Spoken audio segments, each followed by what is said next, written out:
Hi friends, റാന്നിയിൽ മുഖ്യമന്ത്രി പോയ വഴിയിൽ ഡിവൈഎഫ്ഐക്കാരും യൂത്ത് കോൺഗ്രസ്സുകാരും ഏറ്റുമുട്ടി. എന്താ കഥ? എനിക്ക് എത്രയാലും പിടികിടുന്നില്ല. എന്തിനാ ഈ പിള്ളേരിങ്ങനെ ചവിട്ടുകൊള്ളുന്നത്? പോലീസുകാരും ഡിവൈഎഫ്ഐക്കാരും സംയുക്തമായിട്ട് യൂത്ത് കോൺഗ്രസ്സുകാരെ കൈകാര്യം ചെയ്യുക വല്ല കാര്യമുണ്ടോ? പ്രതിഷേധിക്കേണ്ടെന്ന് ഞാൻ പറയുകയില്ല.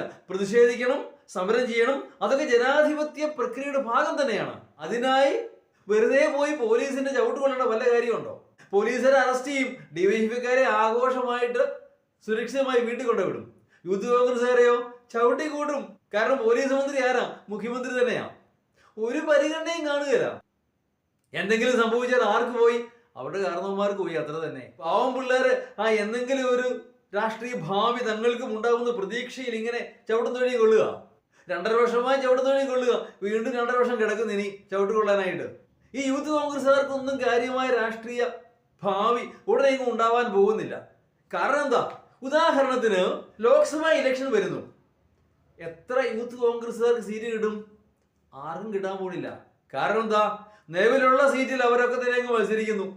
ഒരു മാറ്റവും വരാൻ പോകില്ല. അവരാരും വിട്ടുകൊടുക്കുകയില്ല. അവരെ മാറ്റാൻ സാധിക്കുകയുമില്ല. അവരൊക്കെ താപ്പാനകളായിട്ട് അങ്ങനെ ആയുഷ്കാലം തുടരുകയാണ്. ഒരു ഉദാഹരണം എടുക്കുക.